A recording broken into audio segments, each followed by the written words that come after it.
नमस्कार। भारत मौसम विज्ञान विभाग के दैनिक मौसम परिचर्चा में आप सबका हार्दिक स्वागत है। यदि हम हाइलाइट्स की बात करें आज के दैनिक मौसम परिचर्चा की, तो इस समय मुख्य तौर पर हमें तीन तरह के मौसम पूरे भारत पर देखने को मिल रहे हैं। पहला वेदर जो कि पश्चिमी हिमालय क्षेत्र पर है, हल्की बर्फबारी और साथ में हल्की वर्षा का अगले 2 से 3 दिनों में, और दूसरा वेदर जो है वो पूर्वोत्तर भारत पर है, भारी वर्षा का अगले 5 दिनों में, और इसके साथ में प्रायद्वीपीय भारत और पूर्वी भारत और मध्य भारत पर अगले 5 दिनों में हॉट और ह्यूमिड, गर्म और आर्द्र मौसम, और उसके साथ हीट वेव अर्थात ग्रीष्म लहर का मौसम है। एक एक करके हम इस सभी तरह के मौसम पर नजर डालते हैं। तो यहां पर जैसा कि हम देख सकते हैं कि अभी यदि हम अधिकतम तापमानों की बात करें तो पश्चिम हिमालय क्षेत्र से जब हम दक्षिण की तरफ चलना शुरू करते हैं तो हमारा अधिकतम तापमान यहाँ पर बढ़ना प्रारंभ हो जाता है। और यहाँ पर जैसा कि हम देख सकते हैं पीला रंग जो है ये 30 से 32 डिग्री के टेम्परेचर दिखा रहा है। उसके पश्चात जो ऑरेंज कलर है ये हमें 32 से 34, और फिर हम 34 से 36 डिग्री टेम्परेचर में आते हुए और फिर 36 से 38, और यहाँ पर हम देख सकते हैं कि ये जो हमारा क्षेत्र है ये पूरा क्षेत्र हमारा 38 से 40 डिग्री सेंटीग्रेड तापमान का है। और इसके बीच में हमें जो ये इस तरह के बिंदु मिल रहे हैं, ये बिंदु 40 से 42 डिग्री सेंटीग्रेड का तापमान दर्शा रहे हैं, जो कि हमें विदर्भ, तेलंगाना और साथ में कर्नाटक, मराठवाड़ा, मध्य महाराष्ट्र और साथ में रायलसीमा जैसे स्थानों पर हमें दिखाई दे रहे हैं। और इसी के साथ साथ हम यदि न्यूनतम तापमानों की भी बात करें तो न्यूनतम तापमान इस समय जैसा कि हम यहाँ देख सकते हैं उड़ीसा पर न्यूनतम तापमानों में लगभग 1.5 से 3 डिग्री सेंटीग्रेड का इसमें विचलन दिखाई दे रहा है दीर्घकालिक औसत से। और साथ ही साथ हमें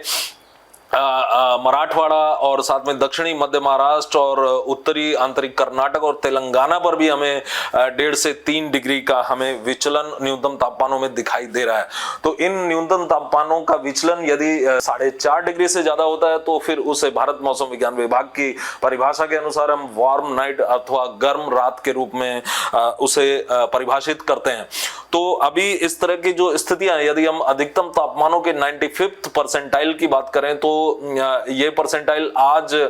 कल से थोड़ा बढ़ते हुए आज इस तरह की स्थिति होगी, और फिर ये 3 तारीख को फिर से इनमें थोड़ा सा हम इनको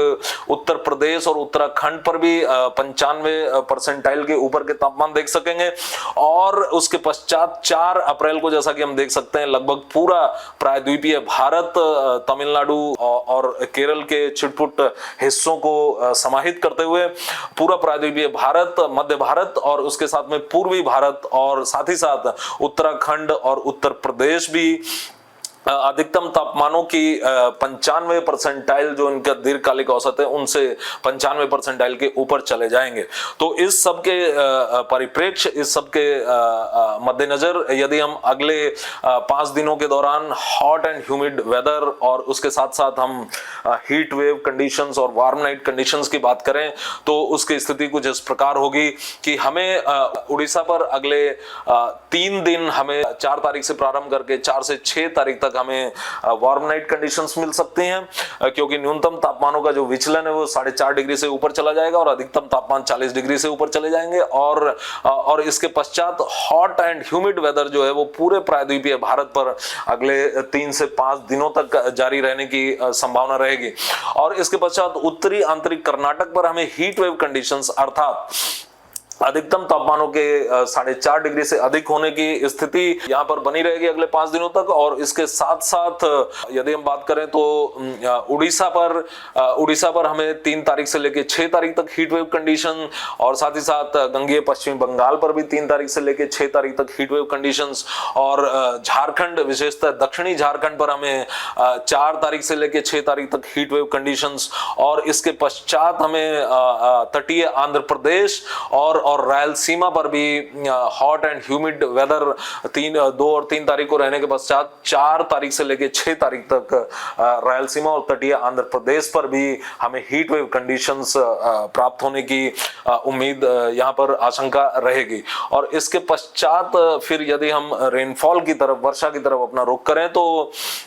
अभी हमारे पास एक पश्चिमी विक्षोभ है जो कि लगभग 60 डिग्री देशांतर के समानांतर अवस्थित है, और इस पश्चिमी विक्षोभ के प्रभाव में हम देख सकते हैं कि इस पश्चिमी विक्षोभ के प्रभाव में अगले लगभग 3 दिनों तक हमें यहाँ पर वर्षा की गतिविधि पश्चिमी हिमालय क्षेत्र पर आइसोलेटेड टू स्कैटर्ड छिटपुट स्थानों से लेकर कुछ स्थानों पर हल्की से मध्यम वर्षा और बर्फबारी की उम्मीद यहाँ पर रहेगी। और इसके साथ ही साथ जो हमारे जो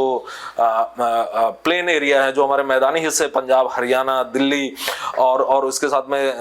राजस्थान, खास करके पश्चिमी राजस्थान, यहाँ पर हमें छिटपुट स्थानों पर बूंदाबांदी अथवा बहुत हल्की वर्षा भी प्राप्त हो सकती है, खास करके उत्तरी पंजाब और एक्सट्रीम उत्तरी हरियाणा पर। और इसके अलावा हमें कोई सिग्निफिकेंट रेनफॉल यहाँ पर नहीं मिलेगी पश्चिमोत्तर भारत के मैदानी हिस्सों में। लेकिन चूंकि पश्चिमी विक्षोभ अभी एक हमारे पास है और एक पश्चिमी विक्षोभ 5 तारीख से फिर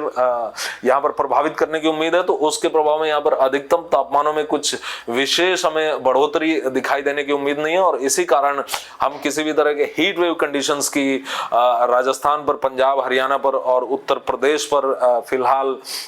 अगले 5 दिनों तक कोई इसकी उम्मीद नहीं कर रहे हैं। और उसके पश्चात यदि हम फिर आते हैं पूर्वोत्तर भारत पर, तो पूर्वोत्तर भारत पर अगले 5 दिनों तक खासकर अरुणाचल और असम पर हमें हल्की से मध्यम वर्षा कई स्थानों से लेकर सभी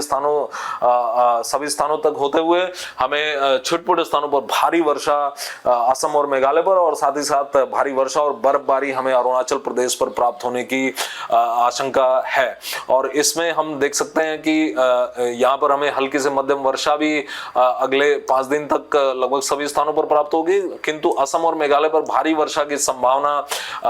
4 तारीख और 5 तारीख को रहेगी, किंतु अरुणाचल पर अगले 5 दिन तक लगातार रहेगी। और 6 तारीख को अरुणाचल पर जो भारी वर्षा है उसके भारी से बहुत भारी होने की भी आशंका है। तो आज के लिए बस इतना ही, कल तक के लिए अनुमति दीजिए। धन्यवाद।